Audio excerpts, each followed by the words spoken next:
آپ نے سنا ہوگا حضور نے سورہ رحمان کے بارے میں فرمایا ہے، سورۃ الرحمان عروس القرآن. یہ سورہ رحمان جو ہے یہ قرآن کی دلہن ہے. جیسے دلہن کو آپ خوشنما لباس پہناتے ہیں، آراستہ پیراستہ اس کو گہنے اور اس کو زیور پہناتے ہیں، تو جس طریقے سے سجاتے ہیں آپ دلہن کو، اللہ تعالیٰ نے ایک سورت قرآن مجید میں یہ ایسی رکھی ہے سورہ رحمان کہ اسے خوب سجایا ہے. اس میں الفاظ کا در و بست، اس کا اپنا ایک ڈیوائن میوزک ہے. وہ تو اللہ تعالیٰ قراء جو ہے خاص طور پر مصر کے قراء، اللہ تعالیٰ ان پر رحمت نازل فرمائے، ان کی خطاؤں سے درگزر کرے. جس طرح قرآن کے انٹرنسک میوزک کو انہوں نے واضح کیا ہے. واقعہ یہ ہے کہ اگر یہ لوگ نہ ہوتے، شیخ عبد الباسط محمد عبد الصمد، شیخ محمود خلیل الحصری، یہ لوگ کہ جنہوں نے قرآن کے اس غنا میوزک، یہ لفظ جو ہے آپ حیران نہ ہو کہ میں یہ کوئی شاید توہین کر رہا ہوں قرآن کی، حضور نے یہ لفظ استعمال کیا ہے. تغنو، اس قرآن کو اچھی سے اچھی خوشلہانی کے ساتھ پڑھو. من لم یتغن بالقرآن فلیس منا، جو قرآن کو بہتر سے بہتر انداز میں، اچھی سے اچھی آواز میں، خوشلہانی کے ساتھ پڑھنے کی کوشش نہیں کرتا، وہ ہم میں سے نہیں ہے. بلکہ ایک مرتبہ حضور رات کے وقت آپ گشت پر تھے اپنے ساتھیوں کے حالات معلوم کرنے کے لیے. حضرت ابو موسیٰ اشعری رضی اللہ تعالیٰ عنہ ایک صحابی ہیں، ان کے گھر کے پاس سے گزر ہوا، وہ رات کو تہجد پڑھ رہے تھے، کھڑے ہوئے کیف کے عالم میں قرآن تلاوت کر رہے ہیں. حضور کو بہت پسند آئی ان کی قرات، کافی دیر تک وہاں کھڑے سنتے رہے. اب انہیں کیا پتا کون سن رہا ہے. بالکل اسی طرح سمجھ لیجئے ایک بات یاد آئی ہے. حضور فرماتے ہیں کہ جس طرح کان لگا کر اللہ قرآن کو سنتا ہے، کسی چیز کو نہیں سنتا. ہمیں نظر نہیں آتا نا، ہمیں معلوم نہیں، ہم قرآن پڑھ رہے ہیں تو سننے والا کون ہے؟ سب سے زیادہ کان لگا کر خود اللہ. یہاں اس لیے مجھے یاد آیا کہ ابو موسیٰ اشعری کو کیا پتا تھا کہ کون سن رہا ہے. وہ اپنی کیفیت میں نماز میں تہجد میں قرآن کی تلاوت کر رہے تھے، اور ظاہر بات ہے ان کے گھر ایکڑوں میں بنے ہوئے نہیں تھے، ایک ایک کمرہ، ایک ایک کوئی حجرہ، ایسے ہی تو گھر تھے نا صحابہ کے. لہذا حضور پاس سے گزرے، آواز آئی، کافی دیر سنتے رہے. اس کے بعد آپ تشریف لے گئے، صبح فجر میں ملاقات ہوئی تو حضور نے تحسین کے انداز میں فرمایا، یا ابا موسیٰ انک قد اوتیت مزمارا من مزامیر آل داؤد. اے ابو موسیٰ، تمہیں تو آل داؤد کے سازوں میں سے ایک ساز اللہ نے عطا فرما دیا ہے. جس طرح حضرت داؤد لہن داؤدی مشہور ہے کہ جب وہ پچھلے پہر رات کو حمد کے ترانے الاپتے تھے، قرآن میں ہے کہ پرندے شامل ہو جاتے تھے ساتھ، اور پہاڑ وجد میں آتے تھے، پہاڑ بھی ان کے ساتھ شریک ہوتے تھے. تو جس طرح کا اللہ نے ان کو لہن عطا فرمایا تھا، حضور نے تحسین کے انداز میں فرمایا، ہے ابو موسیٰ اشعری، اللہ نے تمہیں بھی آل داؤد کے سازوں میں سے ایک ساز عطا فرمایا.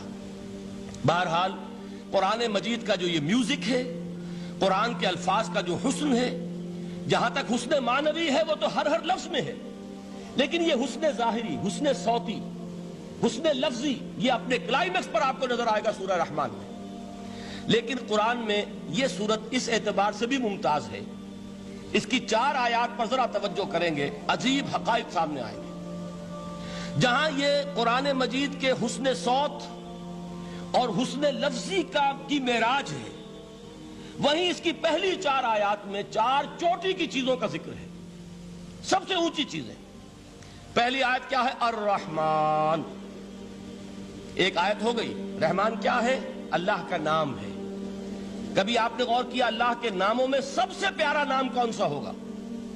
رحمان. کیوں؟ اس کا مادہ کیا ہے؟ رحمت. ہمیں سب سے بڑھ کر جس چیز کی ضرورت ہے وہ کیا ہے؟ رحمت خداوندی. نام اچھی طرح سن لیجئے اس حضور کے قول کو. حضور فرماتے کوئی شخص جنت میں مجرد اپنے عمل کی بنیاد پر داخل نہیں ہو سکے گا جب تک کہ رحمت خداوندی دستگیری نہ کرے. کسی صحابی نے بڑی ہمت اور جرأت کا ثبوت دیا کہ پوچھ لیا، کیا حضور آپ بھی؟ جب آپ نے فرمایا کوئی شخص داخل نہیں ہو سکتا جنت میں محض اپنے عمل کی بنیاد پر جب تک کہ رحمت خداوندی جو ہے وہ دستگیری نہ فرمائے. پوچھا گیا کیا آپ بھی؟ آپ نے فرمایا ہاں میں بھی. آپ انداز کیجئے کہ اگر محمد الرسول اللہ بھی رحمت خداوندی کے ضرورت مند ہوں تو تاب دیگراں چے رسد، ہماری تو سب سے بڑی ضرورت رحمت خداوندی ہے. اب یہ رحمت جو ہے قرآن مجید میں اللہ تعالیٰ کی یہ شان 2 الفاظ کے ذریعے سے آتی ہے، رحیم اور رحمان. اور کوئی مادہ نہیں ہے جس سے 2 نام بنتے ہوں اللہ کے. لیکن یہ مادہ ہے واحد رحمت کا کہ جس سے رحمان بھی ہے رحیم بھی ہے۔ رحیم صفت مشبہ ہے، رحمت دائم ہو جائے گی، مستقل ہوگی تو رحیم کہیں گے، اور رحمان اس میں رحمت کی ہے وہ شان ہے کہ جیسے ٹھاٹھے مارتا ہوا سمندر ہو، ہیجان کی کیفیت، طوفانی کیفیت، رحمت خداوندی کا طوفانی جوش، وہ ہے رحمان۔ آپ تو رہتے اس علاقے میں ہیں، آپ کو معلوم ہے عرب اگر بھوکا مرا جا رہا ہو تو کیا کہے گا؟ انا جوعان۔ پیاسا مرا جا رہا ہو انا عطشان۔ بہت غضبناک ہوگا غضبان، غضبان آصفہ قرآن میں آیا ہے، بہت غضبناک۔ رحمان جس کی رحمت جو ہے جوش میں ہے، ٹھاٹھے مارتے ہوئے سمندر کے مانند۔ تو یہ اللہ تعالیٰ کے ناموں میں سب سے پیارا نام۔ اب آگے چلیے، الرحمن علم القرآن، رحمان نے قرآن سکھایا۔ رحمت خداوندی کا سب سے بڑا مظہر، رحمان کی رحمانیت کا سب سے بڑا مظہر قرآن ہے۔ ان میں جو منطقی ربط ہے اس کو سمجھتے جائیے۔ اچھا آپ یہ سوچئے، جو علم بھی انسان کو حاصل ہوا وہ کس نے دیا؟ اللہ نے۔ سائنس کا علم کس نے دیا؟ اللہ نے۔ علم آدم الاسماء کلہا، وہ علم الاسماء جو حضرت آدم کو دے دیا گیا تھا ازل میں، یہ اسی کا ظہور ہے، یہ اسی کی ایکسفولیشن ہے جو ہو رہی ہے اور ہوتی رہے گی ابھی۔ اور دوسرے علم ہے وہ کس نے دی؟ اللہ نے دی۔